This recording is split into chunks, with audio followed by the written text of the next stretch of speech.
Des séances de travail pour acter la création de la nouvelle formation politique annoncée et très attendue. Mardi 7 septembre, l'ancien secrétaire général du FPI Pro-Gbagbo, Assoua Adou, a déroulé le calendrier. Les membres de commission et groupes de travail ont été nommés en vue de préparer le congrès constitutif du parti prévu en octobre 2021.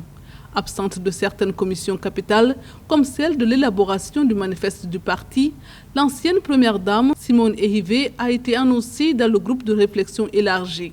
Je suis surprise que mon nom circule comme membre d'un groupe de réflexion élargi sans que je n'ai même été préalablement consultée.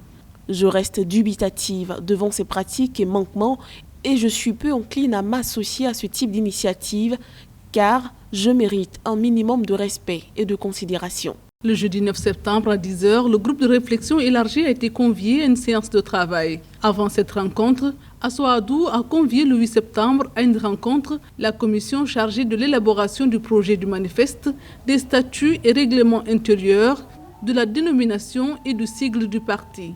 Une rencontre qui, selon des partisans, voit Simone Gbagbo, l'une des pionnières de l'histoire politique du parti, reléguée au second plan. L'on ignore ce que sera la place de Simone Ehivé Gbagbo, l'ex-première dame, toujours épouse légale de Laurent Gbagbo. Dans la même journée d'hier, elle a donc remis en cause la forme des désignations de sa nomination au sein de ce comité. Elle a dit qu'elle était peu incline à accepter cette nomination, estimant qu'elle avait été méprisée, que Laurent Gbagbo et son secrétaire général Assoua Adou lui avaient manqué de respect. Elle a explicitement écrit « mes anciens camarades de parti ». Cette expression vaut son pesant d'or. On a l'impression que d'un côté comme de l'autre, du côté de Laurent Gbagbo comme de celui de son épouse, il y a une crise profonde que nombreux parmi leurs supporters niaient jusque-là, mais qui a fini par éclater au grand jour.